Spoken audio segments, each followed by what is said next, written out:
1,000 years ago, Earth reached its limit and got destroyed. Then a genius clocksmith who went by the name Y rebuilt the planet using only gears. He named the new planet he created the Clockwork Planet. Now in the present world, there is a boy called Naoto Miura, a young boy with an obsession with clocks. Even though he has never been able to fix one, he still hopes an automaton will fall from heaven to make his dream come true. As he is having these thoughts, a big black coffin comes crashing into his roof. He opens it only to see a beautiful female automaton in an unconscious state. Somewhere, Marie Breguet is freaking out because a worker dropped a container, saying that it was a national treasure that belongs to the Breguet family. Naoto is a boy with extraordinary hearing. He can use this to find that the automaton is unconscious because her gear is stuck. Although he is unsure of how to fix her, he still gets to work. His hearing skills enable him to fix her in no time. Naoto decides to rest, but an explosion occurs. The automaton has woken up and rescues Naoto. He takes him away from the collapsing building and only drops him after they made it to a safe distance. The automaton introduces herself to Naoto as Ryuzu. She thanks Naoto for repairing her and asks if he was able to repair her only by listening to the sound of her gears. Naoto says yes, and Ryuzu asks Naoto to become her master, and he agrees. Marie tells the team chiefs about the gravity irregularity, which may cause the Clockwork Planet to fall. Later, she finds out that the military has already decided to purge the city, known as Kyoto Grid. Marie gets angry that the military is going to kill 20 million people living in the Kyoto Grid because they couldn't fix the gravity issue. Marie makes a call to the communication officer, Lemons, to tell him about the military's decision to purge the city. Upon her request, Lemons connects her to the service chief, Conrad. He tells her that the power is off, so it won't be easy to get to the 24th floor where the anomaly is. With the help of her bodyguard, a cyborg known as Halter, Marie gets to where the barrel is and reconnects it, restoring power in the process. There are 9 hours and some minutes remaining to the purge, and Marie and the other clockmakers still can't find the anomaly. Marie doesn't give up. She asks the clockmakers to keep narrowing the parts down, but before they can work, the guild asks her to stop. Upon her refusal to withdraw, Marie's license gets revoked by Officer Lemons. This is when Marie realizes that Lemons is helping the military. Marie blames herself for being the reason the military wants to purge the entire Kyoto Grid. She believes it is their way of getting to her. She decides to find a way to stop them in their mission. At the mall, Marie runs into Ryuzu and recognizes her immediately. Marie tells Naoto to return Ryuzu as she is the property of the Breguet family, and they are currently in need of her help. Naoto refuses to release Ryuzu to Marie. As they discuss what to do, Naoto's ears pick up another gravity anomaly noise. After it ends, Marie asks him how he was able to hear the noise even before any of them. Ryuzu lets Marie know that Naoto repaired her by only using sound. Marie asks Naoto's help to fix the situation. Naoto wants to refuse, but Ryuzu tells him that her little sister, Anchor, is in the basement of the core tower. This gets him to change his mind immediately. Marie tells Naoto they need to hurry to the core tower before the army realizes their plan. Naoto replies that it's too late. The army already knows. Naoto's exceptional hearing lets him know there are 12 automata in the parking lot, so he can warn the others before they go in. Naoto's super hearing gives them an edge over the automata and they can destroy them all in no time. Lemons receives news that Marie is dead. He lies and says Marie got lost in the purge because he's afraid people will find out he killed her with Basharan. Unknown to Lemons, the news he had received is fake and everything he said had been recorded by Halter. They continue their journey to the core tower, but before they could make it, they are attacked by a bomb which they manage to dodge, thanks to Ryuzu. After she wakes up, Naoto asks her to marry him because he has fallen for her. Ryuzu admits she likes him but rejects him. She can't marry him because she's his servant. They finally make it to the 24th floor only to meet Service Chief Conrad and the rest of his team at the pressure control.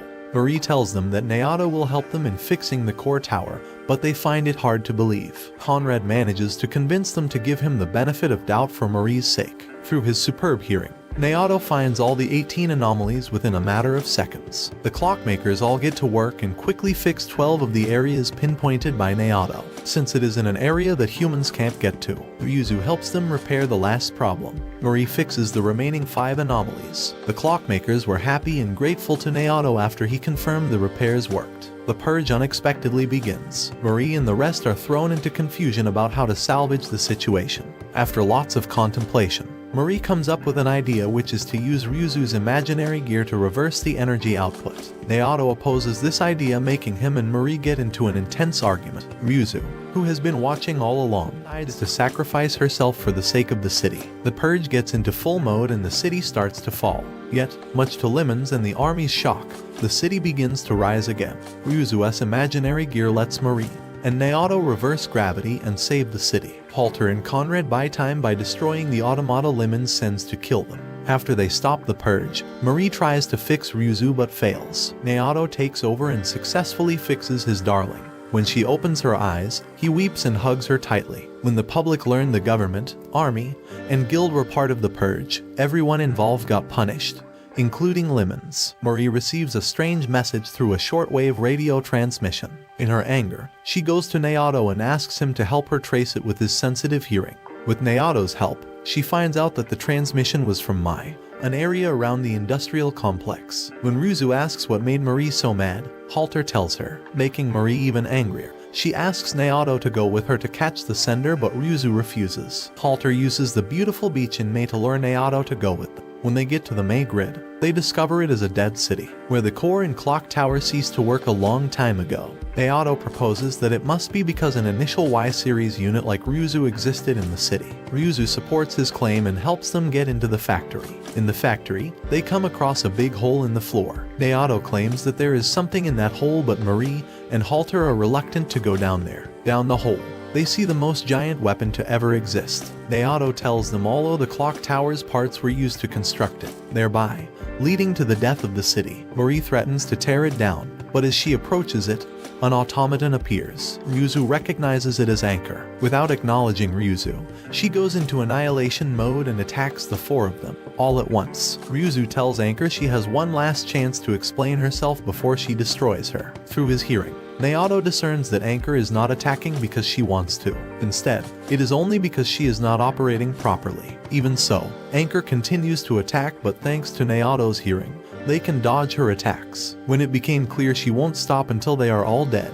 Halter stops dodging and decides to face her head on. In trying to save Halter, Ryuzu and Naoto fall into the deep underground. Marie screams for Halter to save the duo, but he claims it is pointless since humans can't survive in the deep underground. Marie weeps and blames herself for getting Naoto killed. Once she's better, she decides to take revenge for Naoto. To start, she kidnaps the governor of the May grid. Marie asks the governor what he knows about the giant weapon on the deepest floor of the Mai factory. At first, he denies knowing anything but tells the truth after Marie threatens to end his wife and child's lives. The governor confesses that the Mai government is working with the military remnants of the purged Shiga grid. He says that the Shiga grid was cleared because of an electromagnetic experiment that was against the law. Marie asks him why he didn't go public with all this knowledge. The governor says Mai will be killed too if he tells anyone, and the weapon is only to stop the government from killing Mai. The governor blames Marie for telling people about the government's mistakes. The government is trying to make itself look good again.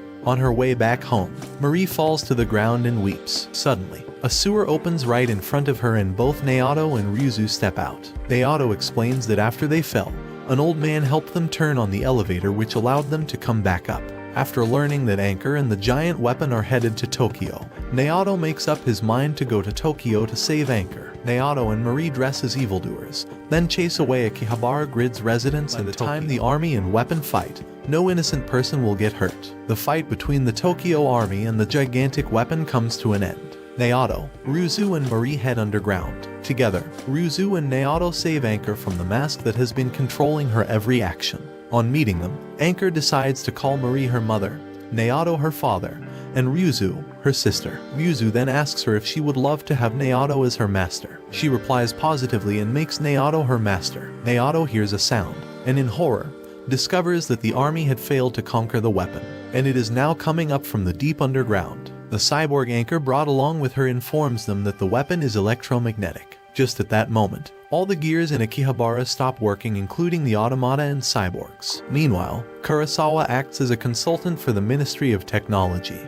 but he's just one of Marie's spies trying to get information. Marie is downcast because everything they had fought to protect is now being destroyed by an electromagnetic weapon. She looks around in sadness as she sees that Halter, Ryuzu, and Anchor have also ceased to function. Naoto decides to find a way to demagnetize Ryuzu's gears. Marie goes along with him to fix Halter. Naoto and Marie meet with Mr. Conrad in a workshop disguised as a strip club in Ueno Grid. Ryuzu is placed on a hanger to cool down. Mr. Conrad promises to do his best to find Halter a new body, while the cyborg who had sent Marie the radio transmission is given the body of a pleasure doll. Marie learns from Naoto that the electromagnetic weapon is being charged. It will take up to 66.5 hours before it is charged and ready to begin the attack. Marie wonders what to do before the Yatsukahagi, an electromagnetic weapon, can move again. Meanwhile, she sees Naoto and Anchor playing around, and wonders why he isn't taking the fact that there is an impending danger. Naoto tells her he wants revenge against those who hurt Ryuzu. Only then does she realize he's not playing around. Naoto tells Marie they need to take over the Pillar of Heaven to achieve his goal, and bring the evil perpetrators to the book. The Pillar of Heaven is the center of all grids in Japan. Marie chooses the body of a heavily armed automaton known as Genbu for Halter. Within 30 seconds, she connects Halter's brain to the heavily armed automata's body. The old man who helped Naoto turn on the elevator and escape the underground Mai factory is the one causing all the problems. He believes Naoto is why. Mr. Conrad tells Marie that the Japanese government will use the Tall Wind, which is a weapon of mass destruction, to destroy the weapon. Marie tells Hashinamiya, who is the princess of the Pillar of Heaven and Marie's old friend, about Naoto's plan to use the Pillar of Heaven to fry Akihabara up. That way, they can use heat to destroy the weapon before the government launches the Tall Wind. After the government sees the false takeover of the Pillar of Heaven, they think Princess Hashinamiya is being held hostage. They deploy an automata to rescue her, but Halter and another cyborg stop them. After killing all his workers, the old man fires the weapon's main cannon right at the Pillar of Heaven. Naoto and the others are taken aback by this sudden attack as the weapon was still supposed to charge for another 15 hours. As they wonder what caused the change of plans, they hear a man's voice. They turn and see the man who helped Naoto escape the underground. He introduces himself as Genai Hirayama and tells them he has no interest in a seizure of power. All he wants is to challenge Naoto, who he thinks is why, the great clocksmith who had rebuilt the planet 1,000 years ago. On seeing Marie cry, Anchor doesn't wait for an order from Naoto before taking off to go destroy the weapon. Naoto sends Ryuzu after her to convince her to be patient and not take any action yet. Naoto and Marie argue, then work together to fix the gears. As they do, they create new gear to replace the old ones. As Anchor gets closer to Yatsukahagi, she turns on all her power and promises to destroy the weapon. She starts to destroy the weapon's clockwork generators. Even after getting tired, she doesn't give up.